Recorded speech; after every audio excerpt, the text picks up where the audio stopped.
and see where we are. So, boom. Oh my goodness. Looks like I am live now. Um, as I was saying before, I've got my water here. If you are not familiar with who I am Keisha. I am the co founder and chief community officer. New title here, Chief Community Officer of Madam Green Grow. If you are not familiar with who Madam Green Grow is, we are an organization for women of color in the cannabis industry. So if you're interested in getting in the industry, if you're already in the industry, if you're looking for representation because you aren't really ready to step outside of the green closet, we are here with those resources. I'm just going to go over and check and make sure that my settings are okay. I'm going to go back and check the chat because y'all, I was already talking before this live started. So I'm just going to go ahead, move this particular slide over so you can see what we're doing tonight. It is MGG TV on YouTube. Taking a sip here. It's MGG TV on YouTube. It's letting me know. Let me check these settings. Boom, boom, boom. Let me see something here. Bear with me, y'all. Bear with me. All right.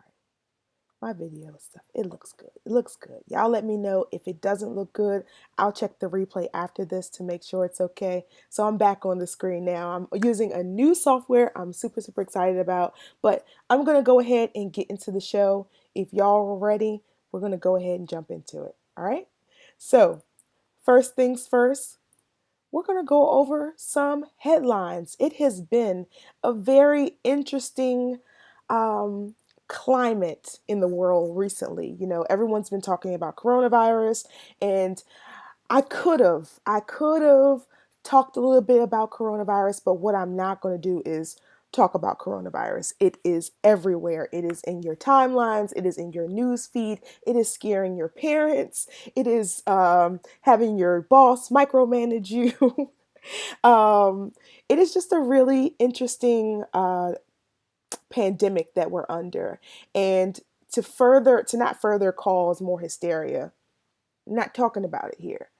We cover mental health during our self care Mondays on Instagram. So feel free to jump in that conversation on Mondays.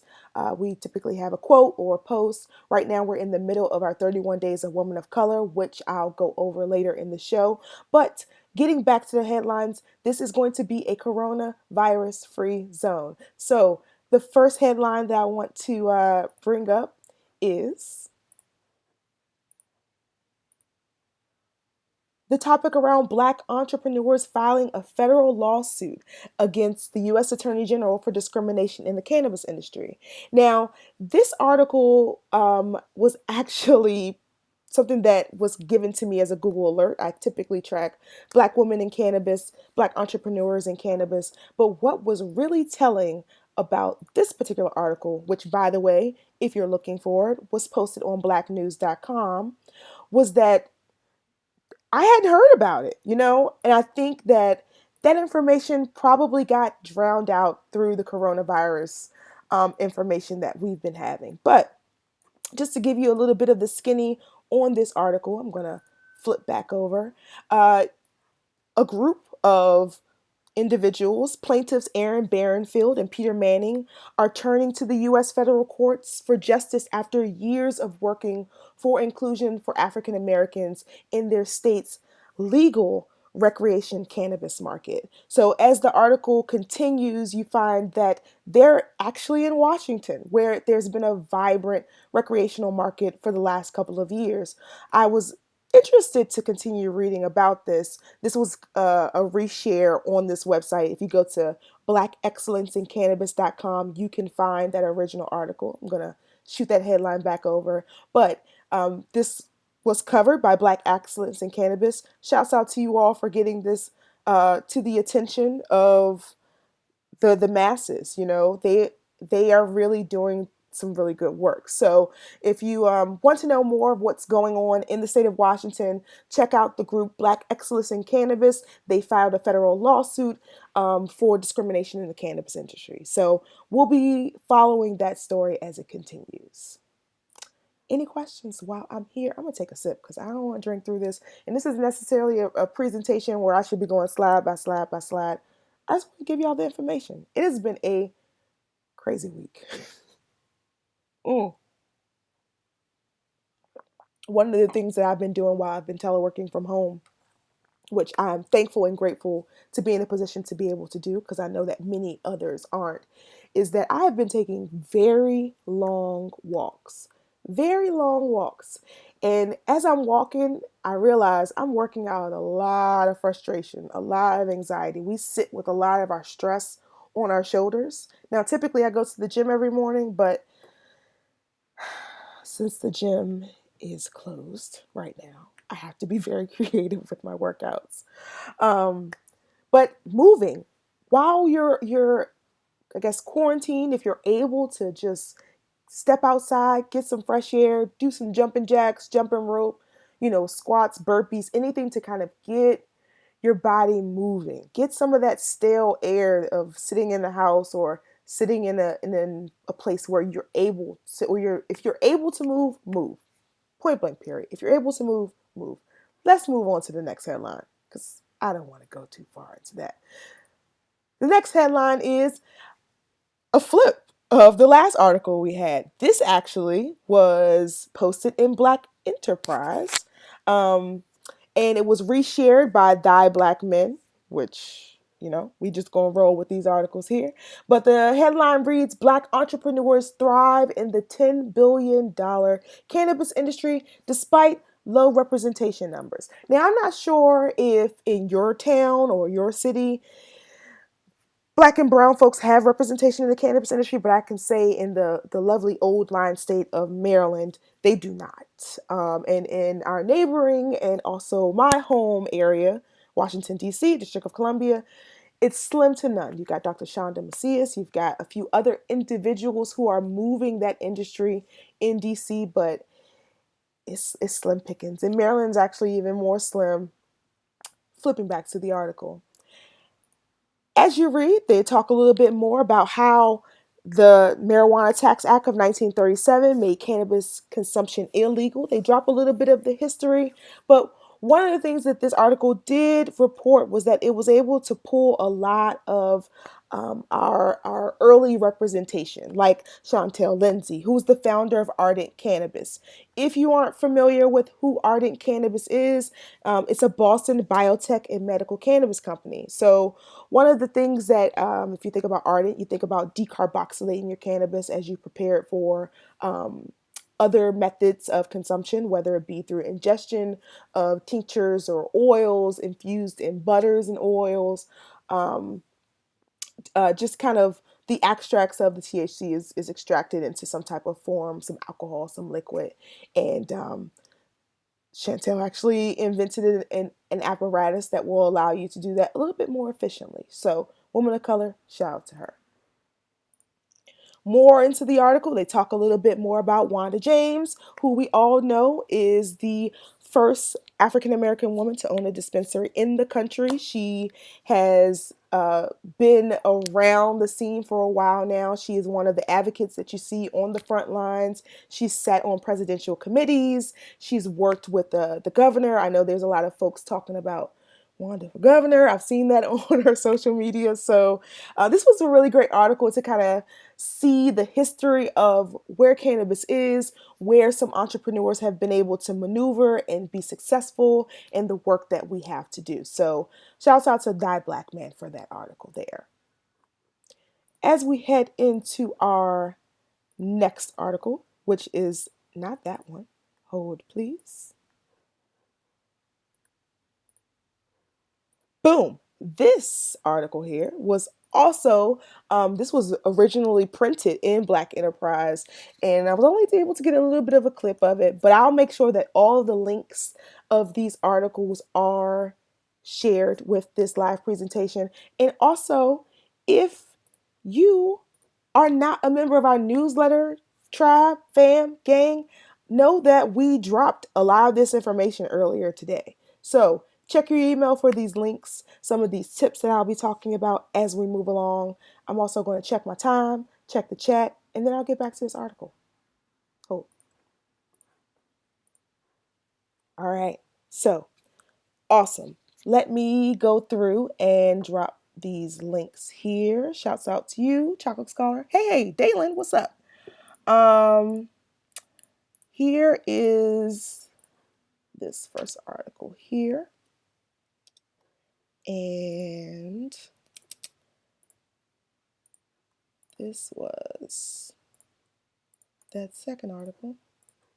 You know, there's something about this streaming service that has to be said about something. And then this is the last article that I'm actually about to go over here. So, this woman here that you see on your screen is the owner of the first black owned CBD company in the state of Georgia. So, if you are not familiar, Georgia is one of those states that is becoming a little bit of a mecca for CBD in addition to North Carolina. Those are tips if you're looking for places to be. Once this whole pandemic is over, check out North Carolina and Georgia for CBD. But she's actually moved very quickly into this industry. Jackie Jennings, she was actually living in Seattle, so she has a little bit of a cannabis background, and she developed a pituitary gland tumor. And the article lays out how she was looking for CBD treatment. Great article. I encourage you to read it. Once again, if you are part of our newsletter gang, you already have it. And I'm going to take a sip of my water, and I'll be right back.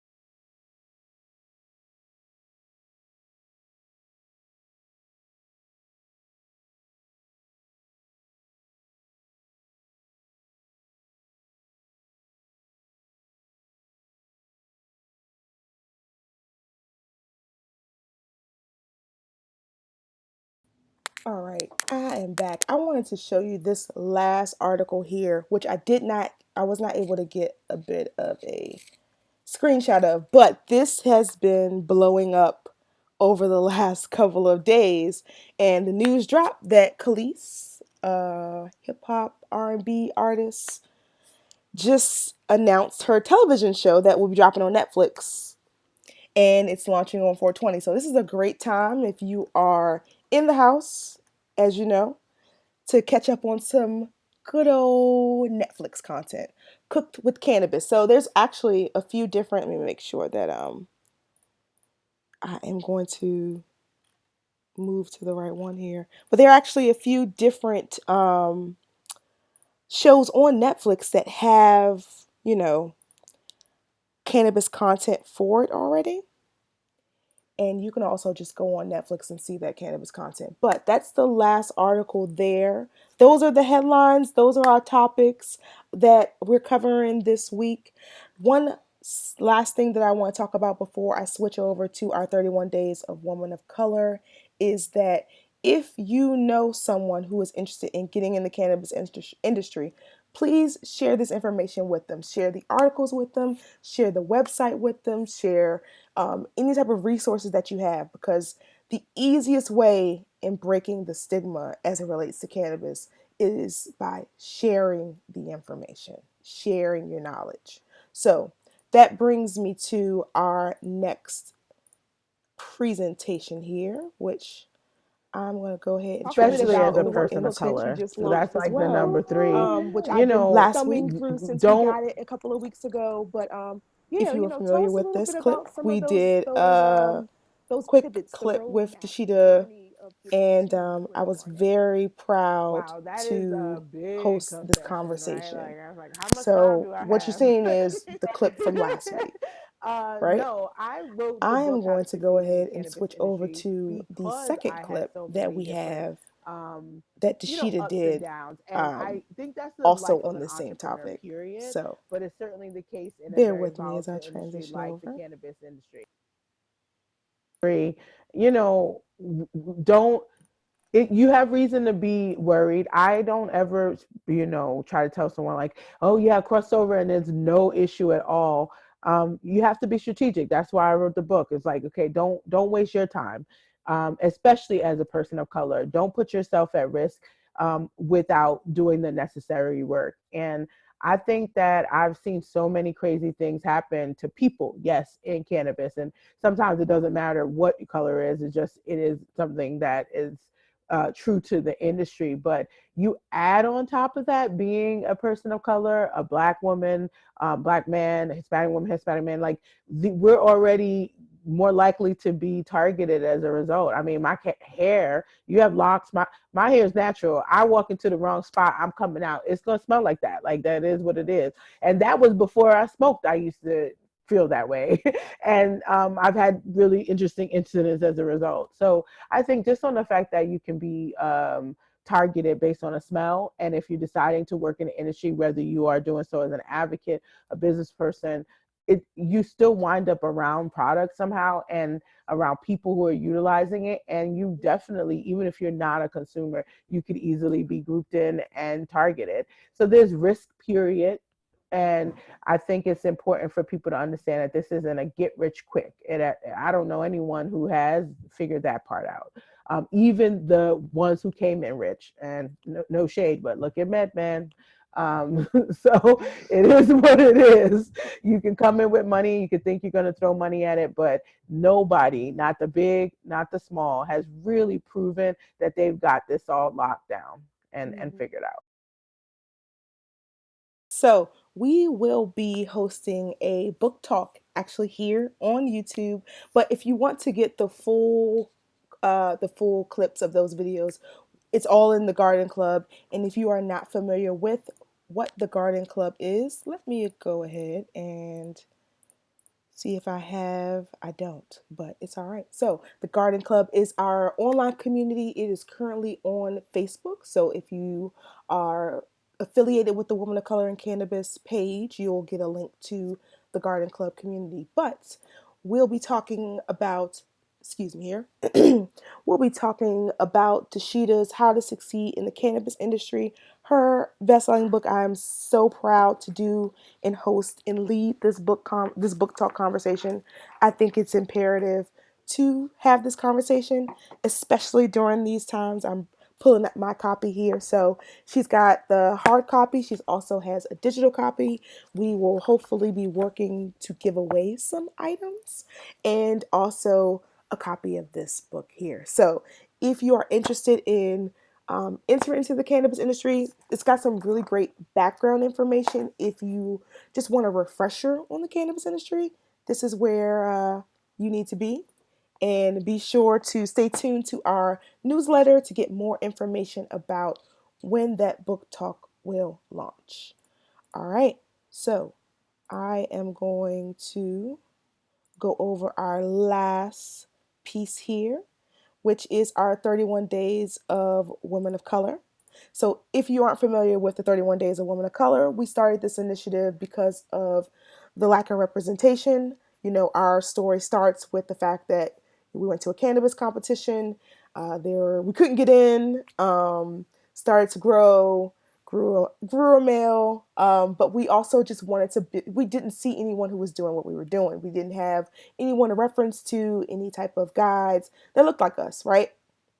We had great male leaders, but we just did not have that feminine energy that, plant is female. I always think that women can grow better, nurturers, all that. But anyway, our 31 Days of Women of Color started, 31 Days of Women of Color in Cannabis started by just shouting out the folks that we saw.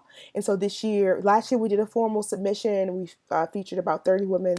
This year we've got a formal submission as well. And we've just been knocking them out every day. So this I'm about to pull up is currently up to date minus 2 days, but you can catch that all up with our Instagram here. So be sure to take a look.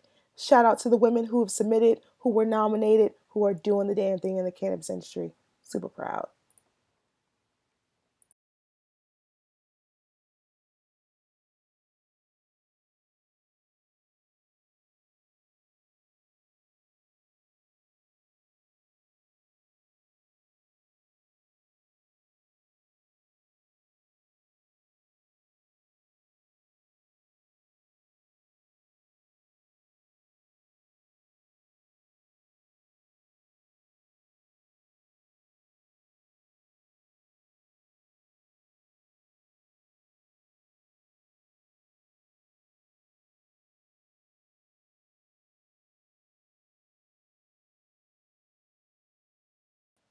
Last but not least, be sure to shop Women of Color and Cannabis. We have every Wednesday we post, shout out to individuals who have products and services. We're looking to combine, maybe put a directory together. We did one earlier in our Madam Green Grow days, but we're actually just looking to, support some women of color, especially in this time of in this uncertain times. That's all I'll say. Uh, I am going to go ahead and take a look on our Instagram to answer any questions that we have. I'm sorry I didn't get a chance to create any slides for those questions. It just literally popped in my head to ask and see. So and I'll check the chat to make sure we don't have anything. First question I got is how are we dealing with our mental health during this time? So, shouts out to my little sister for asking us that question. Mental health is really, really important. I know I've been in therapy for 4 years. A lot of my friends I encourage to go to therapy. Um, I see that this time of uncertainty that we're in is a time to really reconnect and get back to what what life really means. What are our intentions, what's important to us. I wrote down every morning I meditate. Shout out to Elena, but bitch chick, that's my boo. She gave me the gift of meditation early last year, and I stuck with it because she kind of stuck on me like, have you meditated today? Have you meditated today? And I'm a Taurus, not to be outshined, but I did. So it's a skill that I've been building since last year. But today I wrote down some questions, and I hope you don't mind me sharing them with you. Um, what has been life's primary goal for you? These are things that you should think about now that it's a little bit quieter. You don't necessarily have the hustle and bustle of, the day to day, and you're just kind of sitting with yourself, right? You just, what has been your primary life goal? Was it, the career, the specialization, the degree that you got? We're in a new decade. You could change those things. So that was one thing that I had to think about. Second thing is there something new that you can focus on? So, learning a new language. I'm flipping between French and Korean. I really, really want to learn French to be able to speak back and forth in my household. But I low key want to learn Korean because I love Korean culture. I love Korean food. It may be a thing, but I've always wanted to learn Korean. So, um, to be decided on which one it will be. The third question is, do I fear making a clear commitment? So that's one you just gonna have to sit on and figure out if you are self-sabotaging yourself by not getting things done, right? So committing to the act, committing to the fact that you said you would send a newsletter out once a week, committing to the fact that you said you post on social media 2 days a week, committing to the fact that you said you call your sister, brother, cousin, mother, dog, auntie, uncle, anyone. Um, what's your commitment level look like? Like, what does your commitment level look like? And so those are things that I'm really thinking about, and I encourage you all to think about while we're kind of sitting and resting. I just want to make sure there's another. Last question is, are you afraid to take initiative? So a lot of these are just attacking at your core. Like, are you the person that you say you are? Have the goals and commitments that you set for yourself, are those still valid? And if so, or if not, why haven't you changed them? So that's my long spiel about mental health. I say meditation, journaling, deep thinking, cannabis if you choose, and really having deep intentional conversations. Because if you think about the day to day, before Corona, how we interacted, I can't tell you how many FaceTime conversations I've had, or Zoom Hangout live happy hours that I've had. And before that, I just was too busy. Was too busy. Too busy. I got things to do. I've got to make sure this is done. Bit too busy being busy. That's a word. I'm done with that. Mental health, meditate, journal, do what makes you happy. And if it doesn't make you happy, you have the power to change it. Let me check the second question here. All right, so this second question came from a page that I'm not familiar with, but it says, "What is your strain of choice?" To be clear, I'm a medical marijuana patient in the state of Maryland. Any cannabis that I consume has been legally purchased from a licensed dispensary. There are 83 of them operating in the state of Maryland. I'm tightening up my Madam Green Grow hat because I do Maryland work as well. But one of my favorite strains has been lamb's bread. Um, I found it early in the market opening. The market's only about a year and some change old, but lamb's bread supposedly was the strain that Bob Marley loved or was buried with, or whatever. But it also really helped me through a tough time, and I was able to push through some blocks and create some really great projects. So lamb's bread is definitely one that is not on the market anymore, but was my favorite strain. But if I want to think consistently, I really like Stardog, which I'm not sure, it's grown by a provider in Maryland, G Leaf. But if I look on Leafly for the lineage, shout out to Leafly. How many people have used the new app, right? The one that allows you to break down the strains? Like, that is a really dope resource. If you haven't checked it out and you're really interested in um, tracking the effects of your cannabis, or really, terpenes and things like that, the Strain Explorer is what it's called. You can see it.